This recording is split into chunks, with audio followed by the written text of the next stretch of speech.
going to get started right into the missions. Last month, the month of March, was a time where we were able to send a group of missionaries down to Honduras, 9 of them.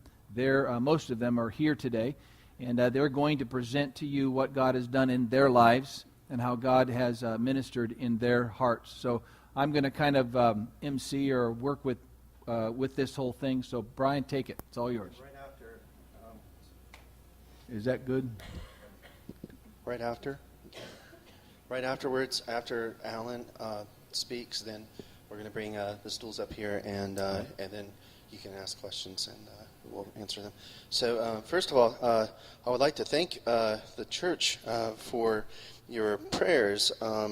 We went to, as Pastor said, on the 29th of March, 9 people from Hope Chapel went on their very first Hope Chapel mission trip through Rice Bowls, and we flew into Honduras and to Tegucigalpa, and then we took about an hour bus ride south to El Zamorano. And one of the reasons I say thank you for your prayers is I always knew that this was a tricky airport or a landing strip, but I actually read yesterday about this landing strip, and what makes it tricky is that the plane has to fly over the mountains and the pilot has to fly the plane over the mountains, drop very quickly, make a sharp turn, not hit the houses that are over the little shacks over here, and then land on a runway that's 3,000 feet shorter than a typical commercial. So when you land, I've always thought it was a cultural thing. Hondurans always clap when we land, and I thought, oh, how nice. They're praising God for a safe landing. No, they're just happy to be alive. They're probably praising God too. So, I mean, first off, we had a safe landing. That was praise number 1. Thank you. Praise number 2, I mean, a lot of things could go wrong on a mission trip. Weather, it was supposed to rain the whole week, and it didn't. It sprinkled, and we had clouds and breeze and hot weather. And then 3, thank you for praying for the safety of Hope Chapel. No one from the Hope Chapel team was injured. We're sick, from what I know. And only the people on the team who were not from Hope Chapel were injured and got sick. So maybe next year you can be a little more generous with your prayers and pray for the whole team. So we went to El Zamorano, Honduras. This is the dirt road that leads up to the orphanage. It's a beautiful place. You can see it for yourself. We're in the valley, and this is the view from where the children, just across the street from where the children live. There are over 100, and a little bit about the children's home that we worked with. There were over 100 plus kids, and all different ages. This is a really special place, and we got to do this. This was our mission. We asked the orphanage, like, what is it that you need? Like, what can Hope Chapel do? People a lot of times want to, like, do things that they're interested in. Like, I would do something art-related probably because I'm an artsy guy. But they didn't want me to do art. They wanted me to help and us to go there and really help the Tias. This is Semana Santos or Santa. How do I say it, Katrina? It's the Holy Week. It's Easter week and spring break for the kids. So the kids were off, and they just really, what they wanted is a lot of their staff was gone. They had gone home to be with their families, and they just needed help. And so that's what we did. We helped the Tias. We gave them a break. We played with the kids, and we loved on children. And I don't know about you. I love children. I'm a lot like children in my head. I really don't feel like I'm older than 14. I look at myself sometimes and go, who is that old Polish man? It's just like, but anyway, I'm not Polish, but it looks like I am. I just don't match, my mind doesn't match my body. Anyway, I love kids, but loving kids and in contrast to painting benches, and I've painted benches there.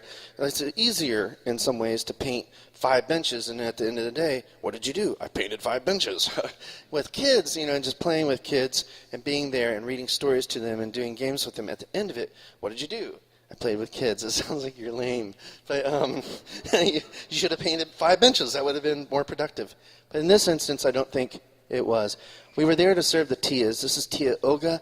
She is one of the new Tias. She is strong. She has older brothers. She also runs the casita. There are 10 casitas on this campus. Each casita has anywhere from 10 to 20 kids. And she is the Tia or the auntie, and she is in charge. And this woman can snap her fingers and have all those little boys in a line in seconds. She's remarkable. And then here we are giving, you could see the little pen and journal thing that we gave all the Tias in our hands. This is Pastor Abner, and if you want to know who we worked with there at the children's home, this guy is Jolly. He is an amazing preacher. I was privileged to hear him preach the last time I was there. Pastor would love him, and I got to see a different aspect of Pastor Abner. He spends a lot of time in the kitchen. I saw a little girl. She was crying. I don't know. I actually do know what the situation is. And she walked by Pastor Abner, and he immediately picked up on it and said, "What's going on?" And so he's a very aware man. So in addition to just being a man who loves the Lord, who has a huge heart for witnessing to these, making sure these children understand the gospel, preaches the gospel as his core message each Sunday, he's a man who spends a lot of time making sure the kids are okay, helping out in the kitchen. He served me some pig's feet. I can tell you about it later.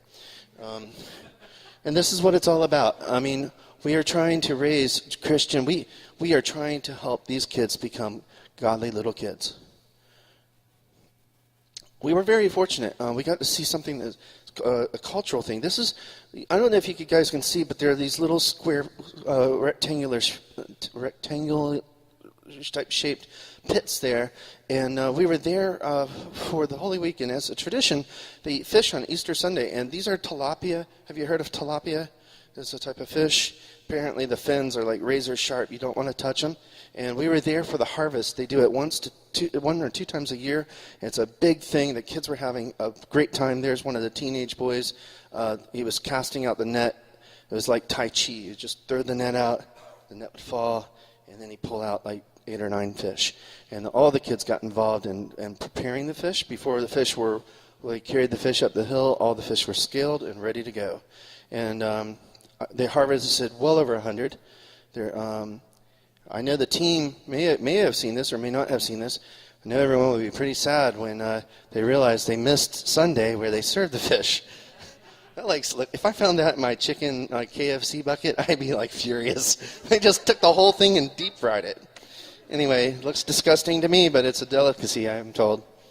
I saw some things new I've never seen before, one of which was a double banana. It's 2 bananas and 1 peel.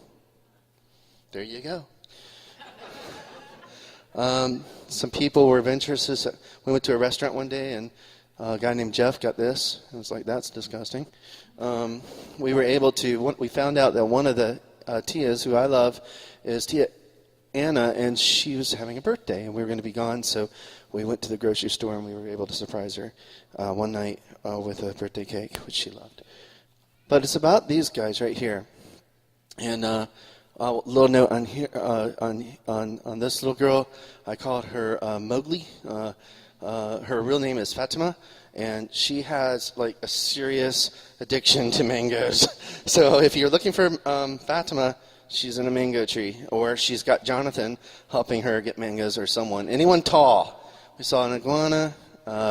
We were very fortunate to be there at this time. They brought in a pro Honduran soccer player who was in the junior team, and he and his mates had all these like crazy, I don't know the type of games, like festival type games, and our team was able to not just lead that, but interact with the kids, and there we are.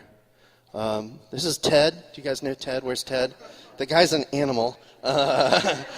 He's inspired me to get fit. Here he is pulling a truck tire, and a kid on top of it is one of these relay races. I nearly died. There's his daughter, is lovely and very. If you don't know Amity, I want to talk about her in a minute. But she is a joy. And this is our fearless leader, Johnny. He works with me at Rice Bowls. And again, Tia Anna on the left side. When it's 90 degrees out, Matt can tell you, it's 90 degrees, you've been baking in the sun, pulling truck tires and kids. When chocolate bananas come out, you would think that, like, I don't know, Santa Claus, or I don't know what the deal is. Like, it's fantastic. And here she is, she's covered a pickle with chocolate and a banana and giving Johnny the choice. Johnny chose poorly. On a serious note, one of the great joys, and I was so happy for Hope Chapel to be able to experience this. I get to experience all the time. Inevitably, when we're at a children's home, we find out through the pastor many times, like just down the road is an amazing children's home that you need to see. And Johnny and I will go and check it out, and we'll look at certain things. And the whole team got to do it this year. And in addition to just going there, this was about an hour or 2 hours? I can't remember. It wasn't super far. We got there, and we were at Ted and the whole gang. We were all able to take food. The kids were just pounding those hot dogs down, and it was just a joy to play hours and hours of soccer and participate and have a look at the home. It's a bite-sized home. It's very different from the one we stayed in. They don't have they have plumbing, but they don't have water. And I asked, what are your needs? Like, what are your biggest needs? And she said, water. They have a well. It's not finished. They need food. They were very happy to see us and very thankful. And I said, how many teams do you have a year? Maybe one. They rarely see anyone. And it was just a joy to be there. I know it was a big hit for everyone. Here they are eating chips and hot dogs. Thank you, Hope Chapel. I want to thank Brant and Kelly because they orchestrated a big initiative with our teens to collect, maybe you don't know this, but they collected hundreds of toothbrushes and toothpaste. I wanted to get video for you, Brant, but they passed them out before I even knew they were going out. The kids, many of them had never seen toothpaste before, and they thought it was candy. They were like, I was like, whoa, whoa, whoa, that's for you? Okay. So maybe we need to double up on the toothpaste next time. But it was a joy, and I'm glad I was able to get this shot. Back to the home we were at. This is Hennessy. She's one of the little ones. And for me personally, I just wanted to make a note. Me personally, one of the great things, maybe it's because I'm a dad and I've seen my kids go from babies to teenagers. It's a real joy to be at this home because you can see that little house in the background. There are 10 of those, and they have different age groups in every house. There's little casitas. And this is a new girl. I don't know how long she's been there. I think she's a newie. She's 2, and at the home she was in, maybe the one even earlier, is hilarious. We gave the little boys a cardboard box, and one of the boys decided that we should put leaves in that box. And the other boy was like, yeah, let's get, there's no talking. It's just like, put leaves in the box. And so they're putting leaves in the box, and the girls came out of the casita, and they were like, what are you guys doing? Oh, leaves in the box. Let's do it. And before, all these kids, they were putting leaves in the box. So we'll talk about it tomorrow. Like, why are you doing it? Well, don't worry about it. Just do it. And they were all putting leaves in the box. And that was happening at Casita 10. And then when I walked down to the other casitas, you've got the teenage girls who are talking about their braiding hairs and painting our team members' fingernails and the flowers in their hair. And they're talking about the music groups that they like. And just to see within a 50-foot walk these little precious lives. And who are these lovely little kids who are becoming godly Christian examples for the world. It was just a real thrill for me. And specifically, this little boy, I photographed this boy 4 years ago. His name is Lester. I have a photograph. I have him framed on my wall at home. Check this out. 4 years later,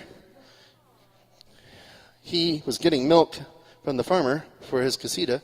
Here, it looks like he's got a few mangoes for his mates. So I just love that. It's really a privilege to be able to see. And I hope the Hope Chapel, many of the people will be able to go back and see more. Toby, these dogs showed up one day. Their name's Toby Mac. Okay, and then briefly, I got to move. I just wanted to talk briefly about the teens. I am so happy that we had our teenage kids, many of our teenage kids were able to go. 3 of ours. And I want to say teens, yeah, because they were awesome. And just a note on Jonathan, he was a hit with the ladies. And by ladies, I mean 3 and unders.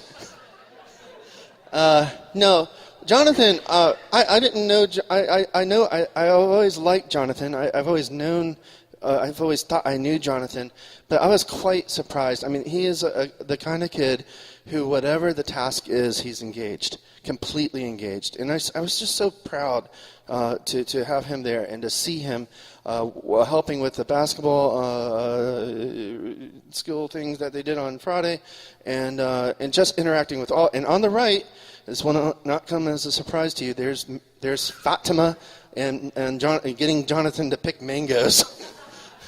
That is a blessing. Jonathan was a blessing on this trip. And on that note, speaking of blessings, Amity, I gotta say, this. If you don't know Amity, you should get to know her. She's a very bright and funny person. And she, what amazed me about her is her ability to just get, not knowing much about you, I was just completely shocked at, one, you speak Spanish, and two, your amazing way to just integrate right into the culture. And I felt like she had been there before, and the kids really connected with her. It was a blessing to see both of these kids. So now I'm going to pass the microphone over to Emma.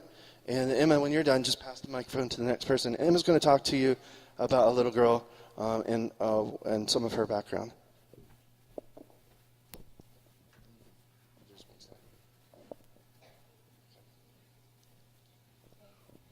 Hi, I'm Emma. That's my dad. And this is the second Rice Bowls trip I've been on to Honduras. And I absolutely love it. The people are so cool. That is Rosa, and I'm going to tell you her story. Her mom was living with another man, and her mom's husband didn't like it. So he came with a machete and killed the other guy and had her brother, Rosa's brother, pick up the pieces. And Rosa and her mom had to clean up the blood, and her dad threatened her family that he would kill them if they told anyone. And now she's safe in the home, and she's happy. She was 4 when that happened. Now she's 6 years old, and she's got a lot of friends, and she's super sweet. And that's Rosa's story. It's kind of sad, but lots of the kids have stories like that. And it's a problem, and the home is there to help people. And I think everyone should be able to go to a place like that and experience stuff like that.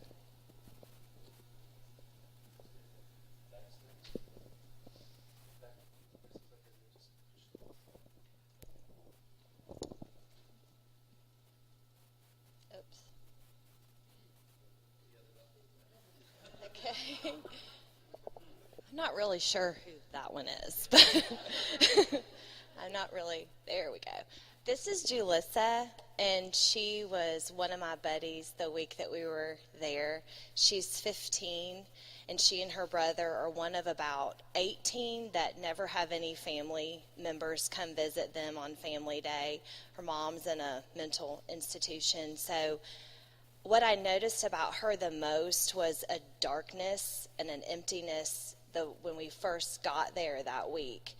And just through little small things, she braided my hair every single day, holding her hand, just spending hours sitting. We tried to communicate. We did the best we could. It didn't matter.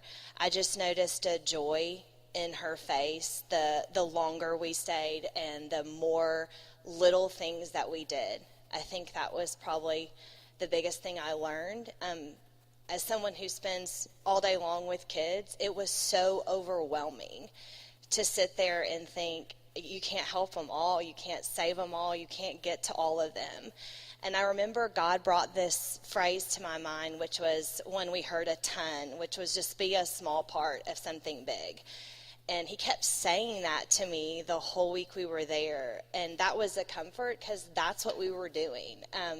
Holding someone's hand or sitting by the hour or letting someone pull your brains out every day, like that's what she did, was small, but it just brought so much joy. And that's why I have to go back. I can't wait to go back because I'm just humbled that God would have ever chosen me and used me to be a small part of such a huge problem.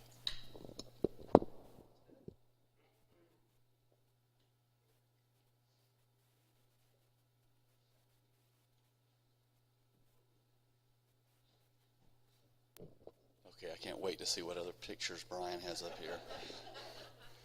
So I'll click it. Oh, yeah. I would say something, but you'll probably talk last, so oh well.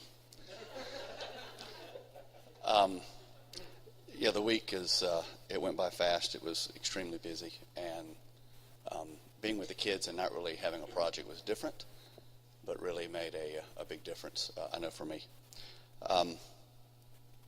In between all the breaking hip joints jokes that Brian had for me. Lots of kids there, lots of stories, and they typically ran a couple different threads. One of them was Christian was typical, a little extreme, but also typical of a certain type of kid they got. His story is, and forgive me, I've got a couple of notes. I'm going to make sure I get it right. So, Christian here, you don't see his size yet, but we'll go to that in a minute. Christian was came to the home almost 10 years, a little over 10 years ago. Believe it or not, Christian is 16 years old. You'll see in a moment why I say that. Developmentally, he's in great shape. He's a kid just like you would expect. Physically, it's a little different story. And I got to spend the day with Christian on Thursday, and it was a very good day. It was a humbling day at the end of the day, just to kind of hear his story, and he's a survivor. I have no idea what that picture is. I think we're done with mine. Yeah, we are. Okay, so we don't have one picture I was hoping we would have. That's my fault. But Christian is this tall. Christian's came up to him at his shoulder. He's probably 4.5 foot, somewhere in that ballpark. He may be done growing. It's just it's a tragic story of he spent 6 months in the hospital. He was 5 pounds when he was born. His mom couldn't take care of him and took him to some family members. She came back to check on him 8 months later, and what do you know? He's malnourished, and he spends the next 6 months in the hospital. It's kind of hard to relate to just basic care and what a lot of these kids didn't get. Within 2 years, by the time he was 2 years old, he was at the home, and that was 2002. So 2003. So he's been there 10, 11 years now. But Christian is bright. He's a survivor. Just that human spirit of him that's really engaging. As we drove by the university, he talked to me about looking forward to go there and what he was gonna do, and we talked a little bit. He spoke much more Spanish than I did, since I speak much more English than I speak Spanish, since I speak virtually none. But he was as he told me his story, he talked a little about what had gone on and the fact that he wanted to be a pastor. He wanted to be able to share with others with what he had been given, and just he's a really special kid. Appreciate all the prayers. Thank you, everyone.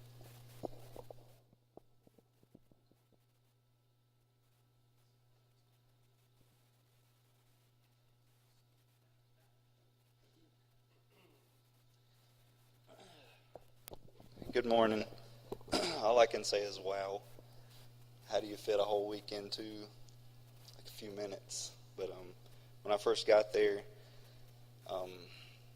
I really had no idea what these kids were going to be like. I didn't know if they were going to be angry, that type, just broken or what. But I'm walking up the hill, and the first one that comes out is Patrick there on the left. And like he's never even met me before. I mean, he just ran up to me. He could speak no English at all. But it didn't really matter. It didn't matter at all. He came up to me. First thing I want to do is jump on your back, right on your shoulders, and have you walk them everywhere. And it hurts after the next day, but it's so worth it. It's so worth it. Like, they want you to carry them everywhere, and they do not want to get down. But these guys were so awesome. There we were. We had a basketball camp. That was great. We had a good time, especially with the girls. They're very fierce. The girls are so, into it. They play as a team. I don't know what all pictures you put up here. Photobomb. Jonathan hating on my picture there. I was a poser anyway. But there's me and Patrick there. Every time I came up, he had to run out to me and he'd yell out, Mateo, Mateo, and he would run. There was one day we were gone all day. I think it might have been the day we went to see the other orphanage, and I had no idea they were going to do this, but we'd got back to Casa Verde, where we would regather ourselves, get more water and everything. And everybody else had walked out, and I'm just taking my time, getting water, just kind of resting a little bit. And I walk out the door, and there's Patrick, Lily, and one other girl, it might have been Kimberly, standing at the fence up the way, waiting at the fence for me to come out. And as soon as I walk out the door, they're like, Mateo, Mateo. And they start running to me and like just jump in your arms. And it's just so sweet. It's like these kids, they don't have parent love. They have Tia love. These Tias love them, and they keep them in order. They keep them straight. But when we go there for a whole week and just love on them, man, it gets you. So I don't remember this little girl's name, but she was one of the first ones too to jump up on my shoulders. She was so sweet. Let's see. Can't see her from there. There's Jonathan's friend beside me on the left, right behind my back. That's she followed him everywhere. Like, she was upset when she found out that he was texting somebody else. So she was in love with Jonathan. But as you can see, we do have princess breakfasts there, and all those little girls there, they just loved it. You walk into the lunchroom, and they all want you to sit with them, whoever it is. Come sit with me. Come sit with me. And they just flipped out, you came sit with them, and they grinned from ear to ear, especially the girl on your left, on my right on the picture. She would grin from ear to ear. And the other picture there on the right-hand side is Julissa, the one that Beck was talking about. And there's my buddy down at the bottom. That's Lily. She was really sweet. She was at my hip all the time. She had to hold my hand. She had to do things. When she was playing, her other friends were playing, she had to play with me. We had to play thumb war. I mean, we had to count in Spanish. We had to do everything. She wanted to do everything with me, and that's her sister to the right there. The sad part with Lily, she loved me so much that I was punishment for when she got in trouble. Apparently, she was supposed to clean off the front porch of her casita, and she had already done it, but nobody believed her. Tia didn't know that she had done it. And so I walked in one morning, and she had been crying. Like, I could tell she was crying. And I walked up and asked her, "What's wrong, Lily? What's wrong?" And she would not tell me. She would not tell me. She wouldn't say a word. I thought I'd broken this little kid's heart somehow, and I didn't know what I did. But finally, after all the translation, nobody would tell me what it was in Spanish that they had said or what had happened. They told me the story that she had gotten in trouble like that, and I was like, good gracious, this kid loves me to death. But she was so sweet. That's my buddy Lily, and her sister Linda on the left, or on your right, and Julius on the left. This is my other buddy Jennifer. As soon as I got there, she killed me. She floored me. She said, "I could be your child. Like, take me home." I'm like, I knew this was going to happen when I get there. I have 6 kids, and I would take every one of them. And if there was a way I could have bought her a plane ticket and brought her back, I would have. But she's so sweet. She wrote me a letter before I left. She would... there's the letter there. I'll have to read that in Spanish, or read the translation. But I couldn't even sing last week at church here. It tore me up. We would sit in front of her casita. We talked about everything from who she should marry when she gets older. She's like 15. Talked about that. Talked about music. I talked to a lot of them about their salvation.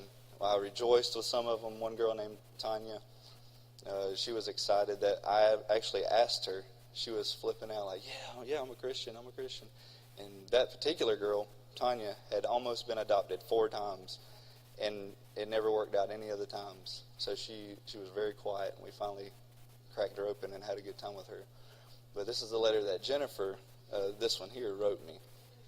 And I'm going to read the letter, and Katrina can check me. I tried to translate it. And it shows you how much it means to these kids just to come hang out with them. You don't have to do anything big. You just have to do a small thing with them and just hang out with them. She said, it said, to my best friend, Matthew Mateo Johnson. All the kids call me Mateo. He said, "Hello, I only want to say that I miss you so much because you were a great guy and a good friend, and thanks for letting me be your friend, and thanks for everything, and always remember when we played basketball and when I shared my drawings with you and showed my family. I love you." And it says, "From your friend, Jennifer Yolani Ponce Bonilla." And so these things mean a lot to them. But it's revolutionary. If you get to go on a trip, I mean, you hear people say it all the time, go take a trip.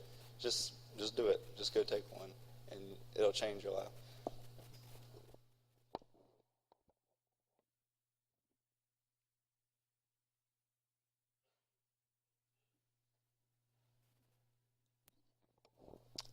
I think I'm supposed to talk more about not an individual child, but what I learned being on the team, right? This is Hennessy, and I just want to say she's super photogenic, and Brian loved her, but she's a brute in the baby room. She was gouging out people's eyes and stuff. I just wanted to set it clear. But I did spend a lot of time in the baby room because I'm too old to go out and play soccer in the heat. That's at least how I felt. So if you feel too old to go on a team, there is still stuff you can do. So I spent several days in the baby room, and as people have said, just every story just tore your heart out. Even as babies, when we went back in the second day, after spending like 6 hours with them the first day, 15 babies are just all crawling and toddling toward you, like recognizing you, like they just all... they're not selfish, greedy, love me kind of way, but just, you care about me, and I'm rescued. They all have kind of that attitude, all the ages. And what I really learned the most from, though, was from watching the Tias. I think a lot of women in the church know I've done foster care this year for the first time, and I really struggled, like just feeling like, oh, I'm too old for this, and these kids are so annoying, or I'm so tired, or I don't know if I'm really adjusting to this very well, I know God told me to do it, but how am I adjusting? And the Tias were with these kids 24/7, and it's not a permanent job for them. It's like for several years, and because they need the money. But the way they loved them and cared for them and just took care of their basic needs, it's kind of an American thing to worry about, am I adjusting or not, it needs to be done. These kids are rescued. I can help, so I'm doing it. And no one was, checking their pulse to see how they felt about it. It just needs to be done, so let's do it. And that was really a rebuke to me. God laid it on my heart to read Isaiah 53 every day. He was wounded for our transgressions. He was crushed for our iniquities. And I read it every morning. But the thing that hit me that I hadn't seen before was that while he was on the cross, he carried our sorrows. And when I heard these kids' stories and the sorrow they had been through, just in being abandoned or not fed or chained to a table leg or whatever it was that they went through, Jesus knew that and had that on him when he died, and he carried their sorrows. And that just made me, rather than being kind of like, oh my gosh, all these stories are so terrible, it was like Jesus carried that, So that was great. And I also, is there another picture? Vilma was our interpreter, and her story got me too. She said, I was an orphan and just passed along from relative to relative. And she said, nobody really wanted me. And when I was 18, 2 ladies told me about Jesus. And she said, he loved me when no one else loved me. And he rescued me and gave me a reason to live.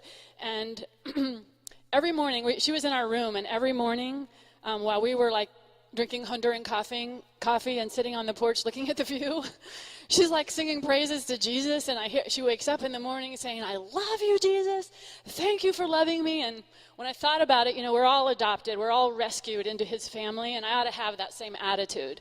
So I loved Vilma. She told me about her son that died when he was 6 years old of the dengue fever, and she held him in her arms and watched him die, and the doctors could do nothing, and she just wept and wept. And an American would have said, and I was depressed for 6 years, and now I take a pill, but she was like, she said, I am so thankful to Jesus that he allowed me to take care of him in the good 6 years and in the last year of his suffering, and that he has him waiting for me. I am so privileged to have taken care of such a good boy.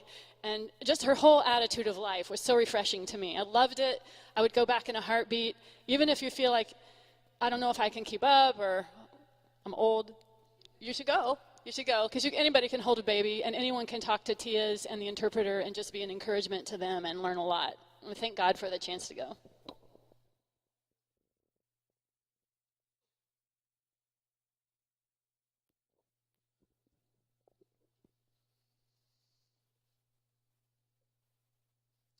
Hi, I'm Alan.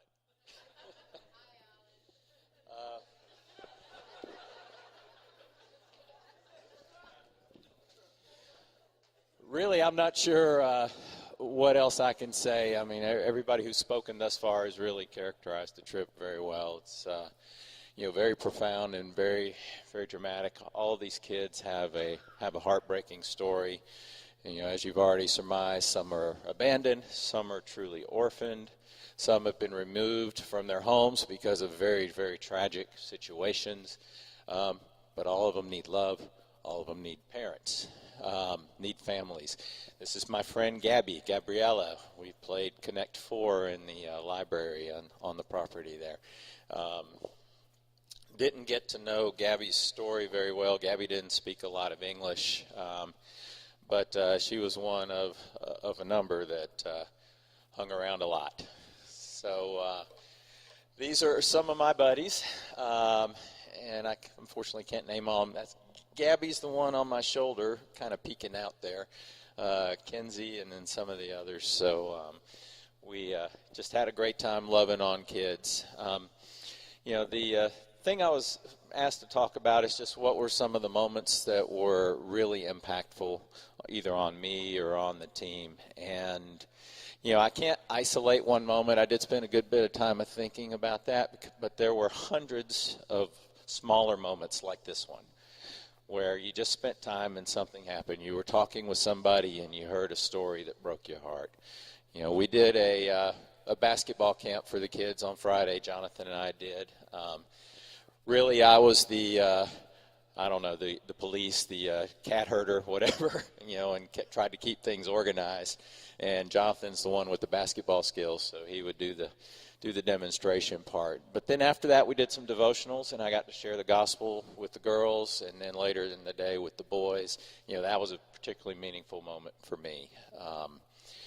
Different things throughout the week, going and visiting the other orphanage on Thursday. One of the things that really struck me, where we were at Good Shepherd's Children's Home is really a success story in terms of the support that they have. The children's home is on a working farm. There's a lot of things that are grown and are available right there on the property. There's a very well-developed support system with the Baptist and Medical and Dental Mission, as well as Rice Bowls is helping provide some support there. World Vision is, Compassion International. So there's this ecosystem of support around it. And people said, how was the food? We ate really well. It was very well resourced. But that is not the typical story. That's the story that others aspire to. The more typical story is the one we went to see on Thursday. You got 35 kids. It's not well resourced. They only get one team a year versus 15 teams and hundreds of people that visit where we were. And the food situation is dramatically different. So, the Rice Bowls guys went and they saw the pantry. They have watermelon and tomatoes. That's it. That was donated by the local agricultural college. So it's watermelon for breakfast, maybe a tomato sandwich for lunch, maybe another tomato sandwich for dinner. Very different situations. So the thing that I was looking at and asking God, where's some place that we can really make a difference? You can make a difference in the lives of these kids, most certainly, and there may be an opportunity down the road to make a difference in this other orphanage that doesn't have this ecosystem of support around it. So that's very meaningful. And as everybody already said, you got to go on a trip. This was not my first mission trip, but it's been a long time since I went. And it was a very different sort of mission trip, as you already surmised. We didn't go build something, paint something, do that type of project. Talking with one of the directors at Rice Bowls, talking with Johnny, one of the stories he told me was they do surveys after these team visits. And in the surveys of the kids, one of the things they found out is they get comments back like, it's nice that you came and painted my room, but I really would have liked you to just spent time with me. Because people come, they do a project, they go home, right? And so, and that's not unique. They've had that comment from India, from the Philippines, from Haiti, from Honduras, from all over the place. So, the fact that we were able to do that, I think does fit. Like you said, you can't go and point to this building or take a picture of the cow shed that has "Got Milk" painted on the side. There is one of those, or anything like that. But what you can do is point to all of these kids and the time and the opportunity to impact them with the love of Christ, with your own love, and with the gospel. So that's all I have. Thank you. I'm not going to speak this morning. I was supposed to speak, and so I'm not going to do that because we don't have enough time. Brian's MacBook Pro. Okay, this is yours, brother. But in just a minute, we're going to have Greg come up. This is kind of like we're flopping our head back and forth because of all the stuff we're going to be doing. But we have it planned for Greg to be able to share with what's going on, because we have for literally months tried to get to you the financial information as far as the church is concerned. And we want to get that to you. He's going to share that with you, what our budget is, what we're doing as far as this year is concerned. A number of you are saying, how is things going financially? He's going to be able to share that with you. And so if he can be ready in just a couple of minutes. But I wanted you to turn in your Bible and just go to one verse, and that's John chapter 13, verse 35. John chapter 13, 35, because there's a question that may come up in your heart about, why did you send 9 individuals down to Honduras just to love on kids? What's the purpose of that? Why do you do that? I mean, why don't you, as Brian said, why don't you go paint a barn or build a barn or do something like that? Or why aren't you sharing the gospel out there? Why aren't you doing that? Because there's a very important principle in the Scripture that is given to us. When Jesus was on earth, he made one statement about this, and he said this: by this shall, in John chapter 13, 35 says, by this shall all men know that you're my disciples, if you paint a house, or if you build a barn, if you read your Bible, if you preach the Scriptures, if you pray all the time. He's talking here about, this is how people know you're a Christian. And I want to come to that in just a moment and just simply say this. When you go to other worlds, when you go to third world countries and you see what they have and what they don't have and what you have, everything is equalized when the last phrase of that verse comes on board. By this shall all men know that you're my disciples, if you what? Have love one for another. What our 9 missionaries did is a great display of who Christians are, because those children will never forget that there were people who came down that they didn't know, but that simply loved them, hugged them, cared for them, held them, rode them on their backs. What was that all about? By this shall all men know that you are my disciples, if you have loved one another. How you share love shows the picture of Jesus Christ clearer than anything else that you could do. Make sense? That's what we have to understand, and that's why we send for these children who don't have that. And what does it take? A person says to me, I can't really go on a mission trip. I don't know how to do that. What does it take? It takes a little girl running into your arms and you just holding her and carrying her around. It's playing basketball with a boy. What Jonathan did with the boys over there, I mean, Jonathan plays high school ball, okay? These are 5-year-olds, and what's this, okay? And that was but what was he doing? He was sharing the love of Christ with those kids, okay? That's what we're all about, and that's what's important. So what we do with our finances correlates with that, because our finance must support that aspect. There's one thing that this church does. What is it? Makes disciples.